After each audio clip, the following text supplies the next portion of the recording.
Hola, it's Pancho with the weekly Pele Report for Wednesday, October 26th of 2022. And yeah, I'm down here at the confluence, and that has always been considered, a sacred area by the indigenous peoples where two rivers join and come together. And I'm doing that here with the moon in the water sign of Scorpio. How about that solar eclipse yesterday? Woo! Conjunct Venus. Powerful. I'm still feeling it. Anyway, yeah, she's going to stay in Scorpio until tomorrow, Thursday. She's going to move into Sagittarius and trine Jupiter. Which is just very much on the edge. Jupiter retrogrades back into Pisces tomorrow also. So I'm going to be talking about that Jupiter. Once Jupiter's in Pisces, of course, it's going to be conjunct Neptune, for quite some time. Really 2 months. Jupiter is in Pisces for 2 months. And we'll be stationing not that far away from Neptune. So anyway, back to the moon. Moves through Sag, then on Saturday, baps into Capricorn. Until stepping out into Aquarius, okay, on Monday. And we're going to have a moon square sun. And I want to read you the Sabian symbol. Yeah, for that moon in Aquarius, in square to the sun. The other things I want to talk to you about today, this could be like a pretty long Pele report. How about that guy? That is a nice seat right there. Somebody carved out a little niche in the river. And put their chair there. And then left. Anyway. Where was I, babe? At Jupiter in Pisces. That's where I'm at. Oh, yeah. Anyway, Mars. I've been neglecting Mars, but today I need to talk about this Mars in Gemini because he's going to station retrograde on Sunday. Yeah? In square to Jupiter and Neptune. Ouch. Cadiddly hoppers. Yeah, I'm going to really talk about that Mars in Gemini. What else is going on? Mercury, the ruler of Gemini, okay, going into Scorpio. So yeah, I got a lot to bring forward here, and let me get to it. All right, everybody. Well, there's a lot to say today. There's a lot of things to tie together that may appear to be not cohesive or coherent, but in actuality, if we sew the right threads, we can make sense out of a Jupiter-Neptune conjunction in Pisces, in square to a Mars stationing to go retrograde in Gemini. 2, a solar eclipse yesterday in Scorpio, with a lunar eclipse coming up, okay, on November 8th. Now, by the time there is this lunar eclipse, the moon will be exactly conjunct Uranus, okay, which is the higher octave of Mercury, the mind, which has gone into Scorpio today and will be conjunct the sun on the same day as the lunar eclipse. We had Venus conjunct the sun for the solar eclipse, and we've got Mercury conjunct the sun for the lunar eclipse. Very interesting. The heart and the mind. And like I said before, I think it was last week's Pele Report, it's tricky, man. I do personal readings and webinars and chats. I don't know where I said what, but the new moon is setting the intention Okay, the solar eclipse was a time of like getting new revelation and going, okay, this is who I am and this is where I'm going and this is what I want. And then 2 weeks from now, that powerful, total lunar eclipse is going to come back and go, oh, is that really what you want? This is where the shit really hits the fan, is going to be with the lunar eclipse, yeah? Okay, so it's interesting that the heart comes through with this solar eclipse. And I don't know if you felt it, but like I could have had a heart attack yesterday. I mean, it was just like my heart was like, I felt like attacked by the forces of death, by forces beyond my control, like my life and the world going out of control. And lots of fears were coming up for me with that solar eclipse. I'm going to talk a little bit more about that. But, now that heart space, we need to deal with the mind. I want to talk to you about the mind today because Mars is moving through Gemini, okay, really from middle of August to the middle of March, 8 months of the warrior fiery energy in the sign of Gemini, Mercury, okay, mental stimulation, mental overwhelm, too much information.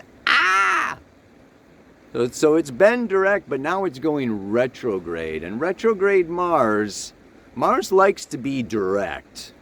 It likes to go out. More information. Now it's time to digest and reflect on.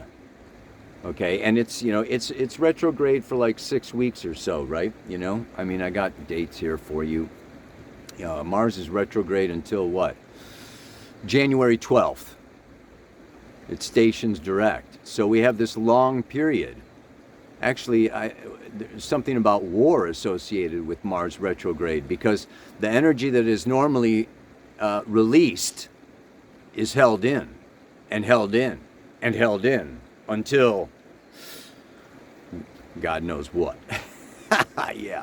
Anyway, so yeah, we have a retrograde Mars for 10 weeks. Okay. And during that whole period of time, okay, it's really square Neptune.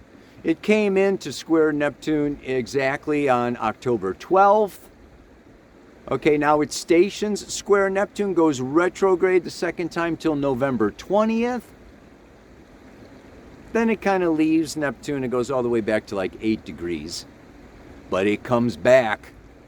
And the third result, okay, the third pass is always the finish, the grand finale, okay, of Mars square Neptune is March 15th.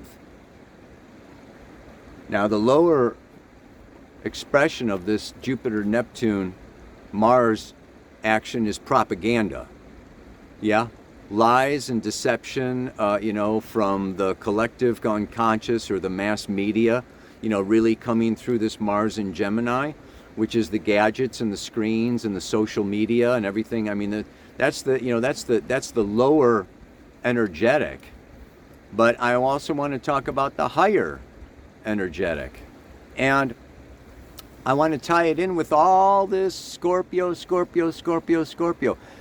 South Node in Scorpio for a year and a half, Sun in Scorpio, Venus in Scorpio for a month, Mercury coming into Scorpio for a month, death, sex, other people's money, power struggles, greed, evil, the taboo, the underworld, the dark, all this kind of stuff. And so I've been looking into death. I want to talk about death a little bit today. Yeah, today's my last day. Actually, I'm jumping on a plane tomorrow to go down to Mexico for the Day of the Dead.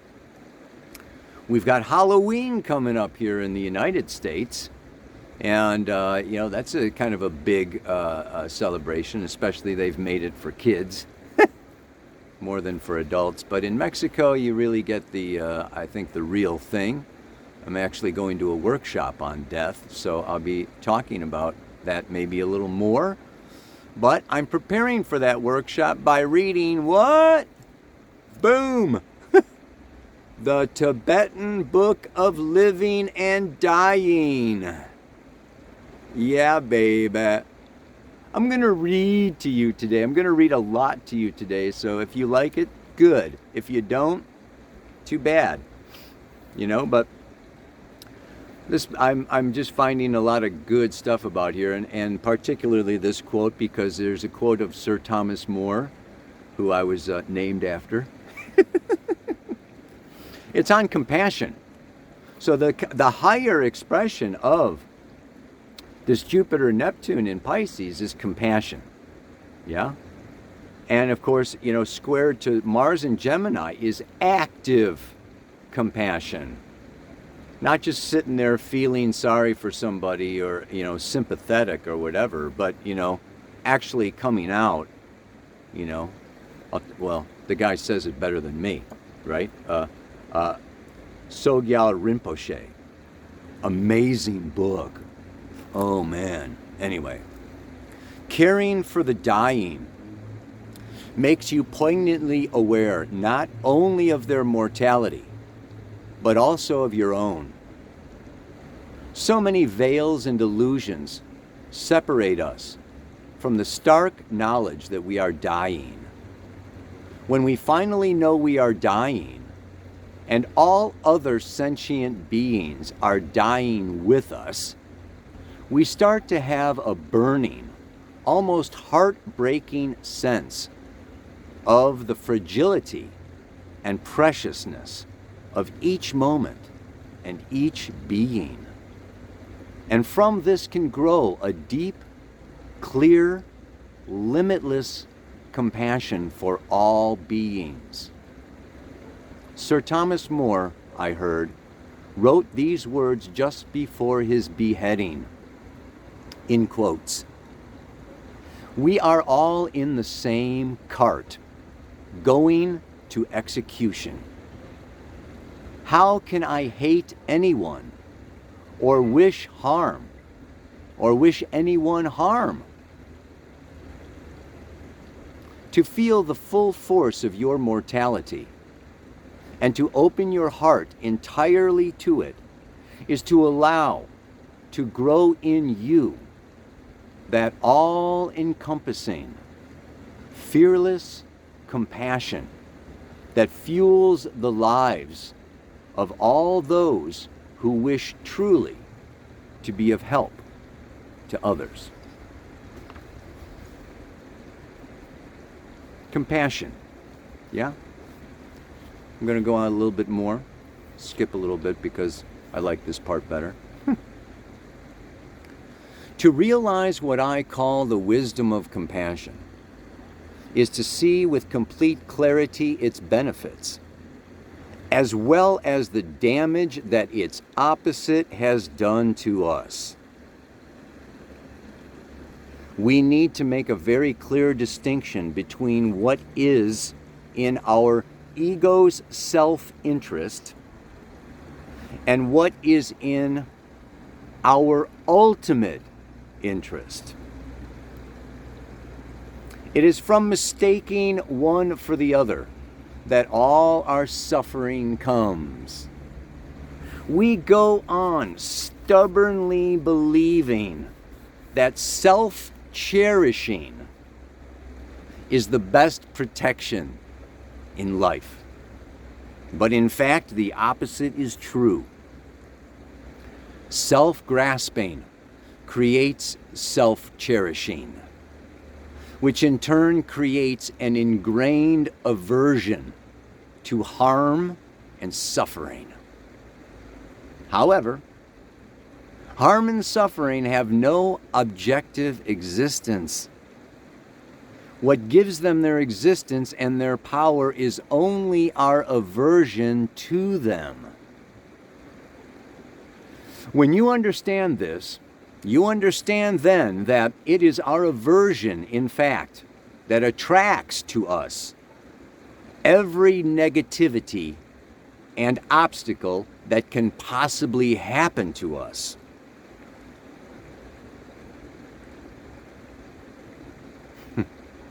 and fills our lives with nervous anxiety, Mars in Gemini, square Neptune, expectation, and fear. Mars also rules fear. Wear down that aversion by wearing down the self-grasping mind. Gemini and Mercury. Mercury going into Scorpio. And its attachment to a non-existent self.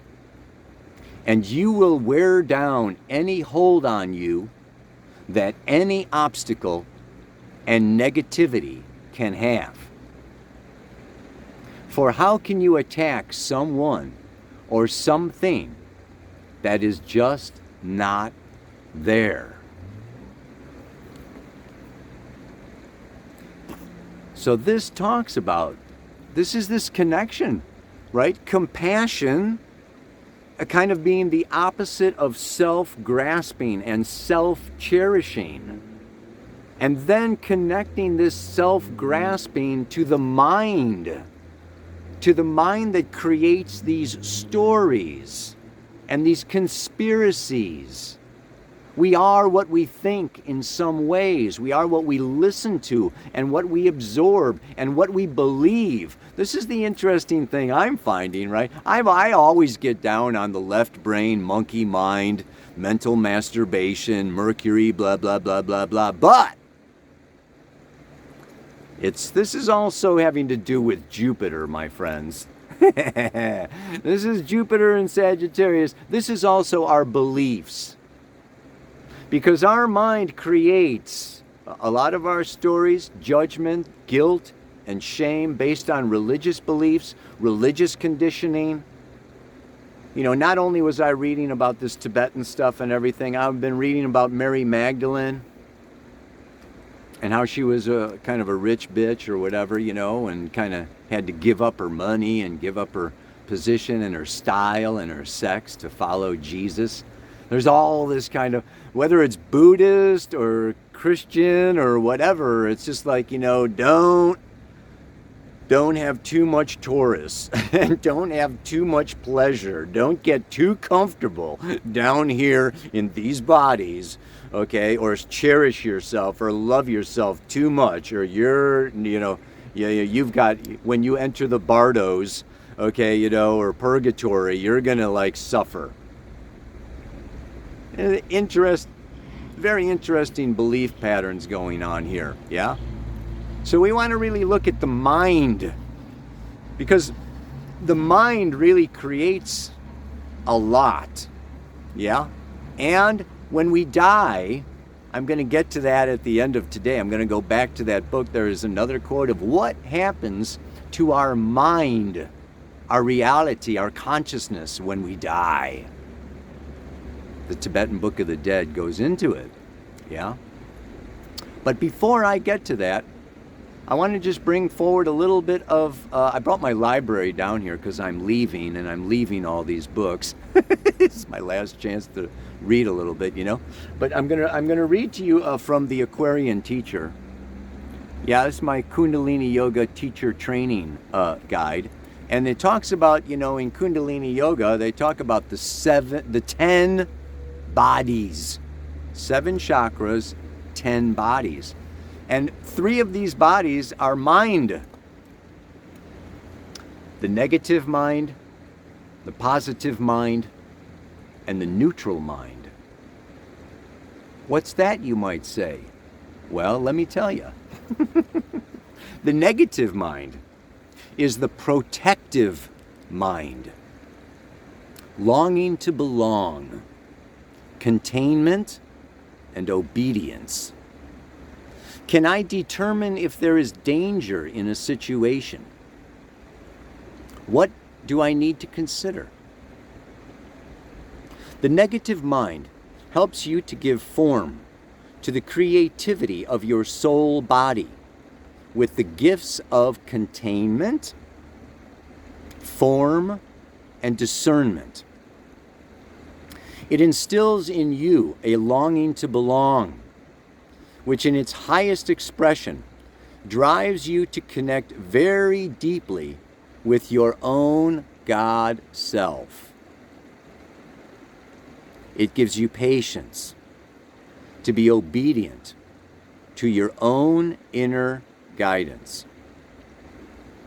If your negative mind is underdeveloped, your longing to belong can cause you to get into inappropriate, self-destructive relationships. Eclipses, South Node in Scorpio. Because you are over-influenced by others. You aren't contained enough in your own center. If that applies to you, the key to balancing it is to value your discipline. Develop conscious relationships with integrity. If the negative mind is overdeveloped, like you're too paranoid, strengthen the positive mind. The positive mind. Devil or divine? Equality. Positivity. Am I open to all possibilities that life has to offer? Do I let these into my life? The positive mind sees the positive essence of all situations and beings. It is expansive and allows resources in. It gives you a strong will and allows you to use your power easily and humbly. It makes you naturally playful and optimistic and gives you a good sense of humor. It makes your communication strong and direct. If the positive mind is weak, it is like receiving a daily injection of poison. You can be overwhelmed by the input of your negative mind, which can be depressing and paralyzing. You may be angry and intolerant, or hesitate to use your own power, your own heat, because you are afraid of the responsibility it brings, or afraid that you might abuse it. Key to balancing. Strengthen the navel point. We've got Kundalini Yoga Kriyas that balance that navel point, strengthen that navel point. They're on my website. Increase your self-esteem. Use positive affirmations. If the positive mind is overdeveloped, strengthen the negative mind. Right? You can see positive, negative. This is the Gemini, right? Castor and Pollux, right? One immortal, one mortal, one on the light and the other in the dark, right? Earthly, whatever. So, let's get into the neutral mind, the meditative mind, the cup of prayer, service, compassion, integration. Do I allow myself to perceive and act upon inner wisdom? The neutral or meditative mind is the ultimate win-win mentality. From here, you look at the whole play of life with compassion. The neutral mind evaluates the input of your negative and positive minds, and the rest of the bodies as well, and gives you guidance within 9 seconds. It is a very intuitive vantage point and allows you to access your soul. If your neutral mind is weak, you may have a hard time making decisions. You'll have the habit of feeling victimized by life because you don't know how to integrate your experiences and find meaning in them. You may have a hard time seeing beyond the polarities of life on Earth and tuning into the great cosmic scheme of things. Key to balancing the neutral mind: meditate.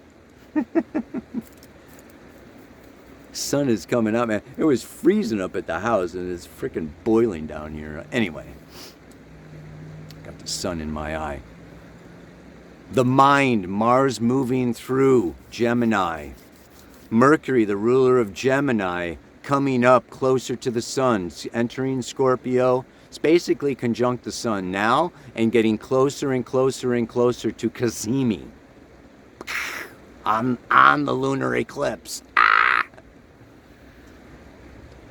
And so we have this kind of energy, and I just really want to point and bring out the whole message for today, the whole message for this mantra and for this week and for this time period is to get beyond the mind. I have a body, I am not my body. I have thoughts, I am not my thoughts. I have beliefs, I am not my beliefs. I have lots of things. But I am so much more than that. And here's where I want to come down into, the degree that Mars is stationing at retrograde, basically sitting here at the 26th degree for, I don't know, I think it's like almost a week. Okay, so it's there now. It's going to be there a little bit longer, of course. Dane Ridger's Sabian symbols. Frost-covered trees against winter skies. The revelation of archetypal form and essential rhythm of existence. Externals are left behind. This is a step beyond pruning. It is rather a process of removal of all superficialities of existence. Gemini and the earth signs have to do with superficialities. Yeah? Cyclically, nature helps us to reach this state of bare reality. It is not that we experience the Buddha's void, sunya, but rather that we reach the essence of our individual being, the form of pure selfhood, which is the structuring power underneath all external features, all that belong to the leaf realm. That's why we have bare trees against the sky. And why I'm speaking of death, because it brings us to our bare essential truth that is beyond mind. And it's amazing how Uranus is still conjunct the North Node in Taurus. And Taurus is this coming into our root, essential core self and being self-sufficient. So it's really, how all these things tie together. We see that the mind needs to be a tool, and we need to be consciously directing it and using it from our spirit self. And our friends and our networks and our relationships have to be based on that core, pure truth that is the self. And we need to, in a way, separate that core, essential self from our beliefs, from our past, from our conditioning, from our fears, I mean, it's like, whoa, whoa, whoa, whoa. I mean, we need to like really. I remember the handbook for the new paradigm that first got me into it in the year 2000. He talked about the thought thinking itself. We need to become the thought thinking itself and observe that thought thinking itself.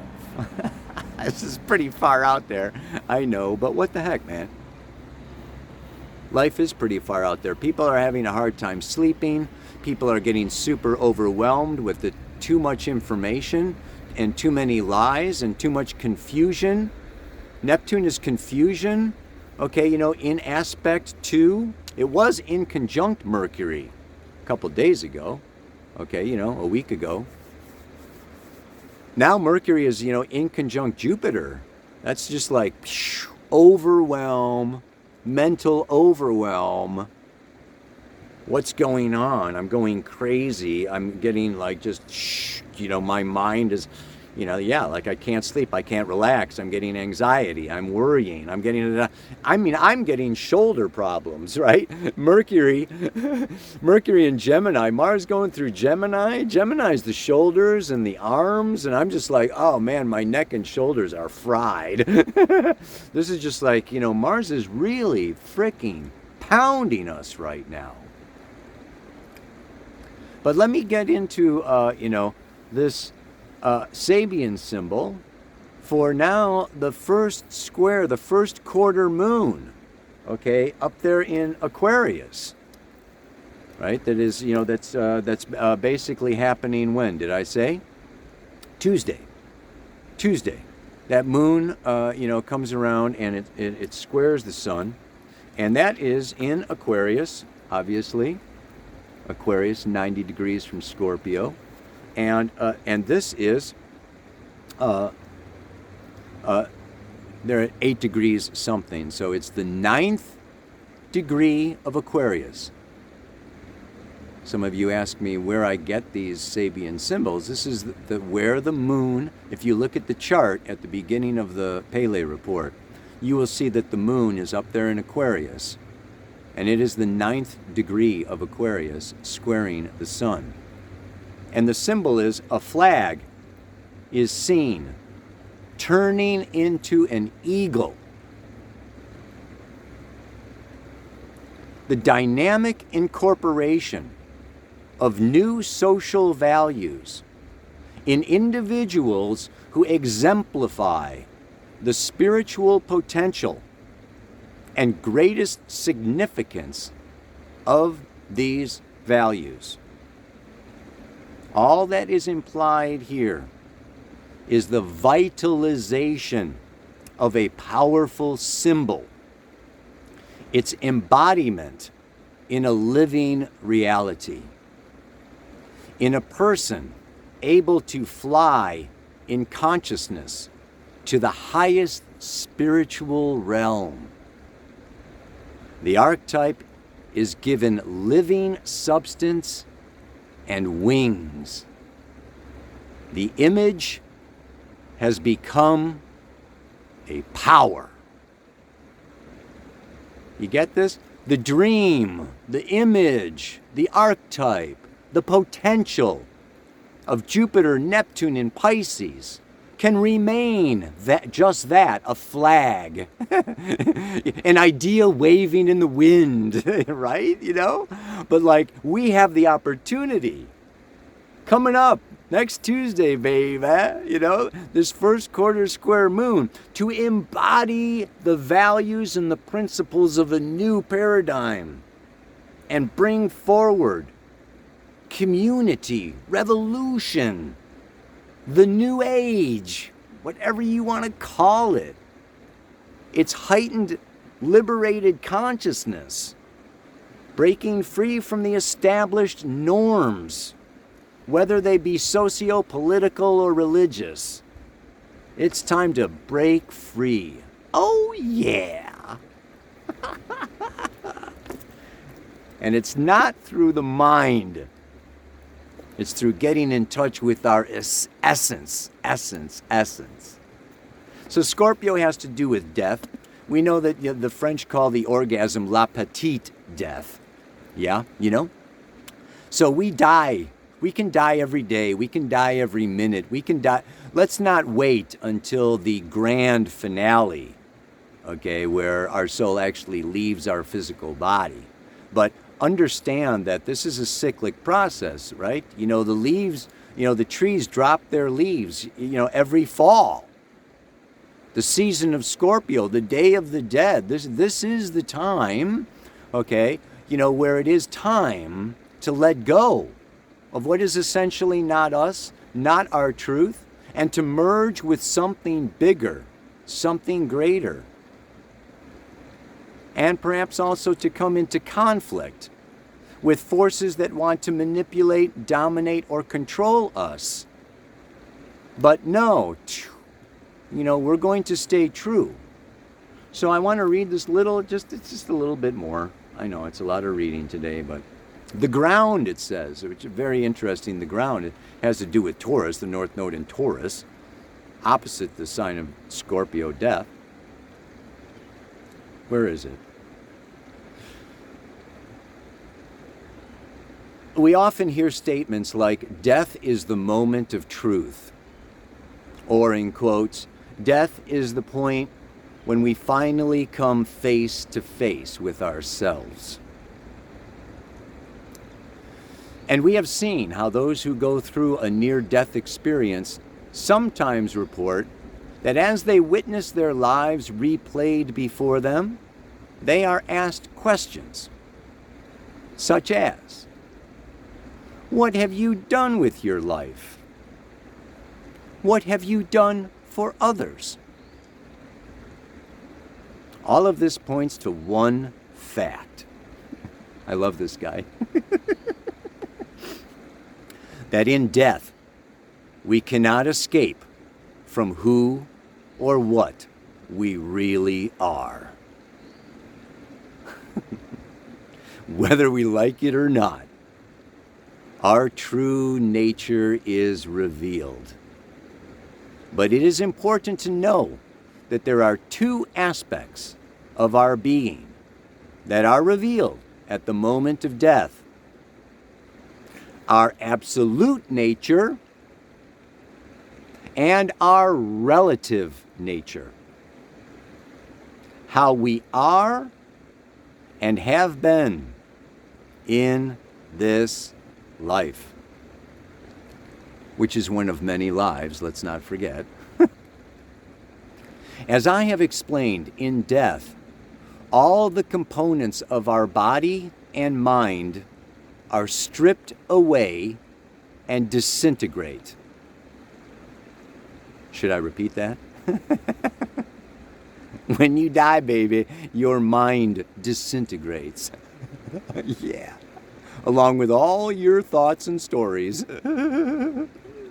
As the body dies, the senses and subtle elements dissolve. And this is followed by the death of the ordinary aspect of the mind,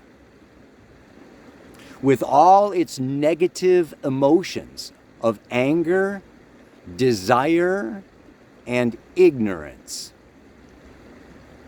Finally, nothing remains to obscure our true nature, as everything that in life has clouded the enlightened mind has fallen away.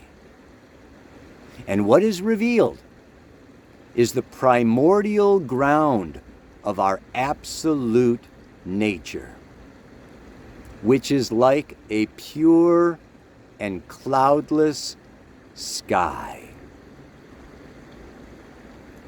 This is called the dawning of the ground luminosity, or clear light, where consciousness itself dissolves into the all-encompassing space of truth. The Tibetan Book of the Dead says of this moment The nature of everything is open, empty, and naked, like the sky. Luminous emptiness, without center or circumference. The pure, naked Rigpa dawns. Ow, baby! You might want to replay that one. I saved the best till last, man. Do you get it? Do you get the Maya, the illusion, whether it's thoughts or perceptions or stories or sensations or memories or blah, blah, blah, blah, blah, blah. Let it all fall away. This is the South Node in Scorpio. This is what these eclipses are all about. Let go.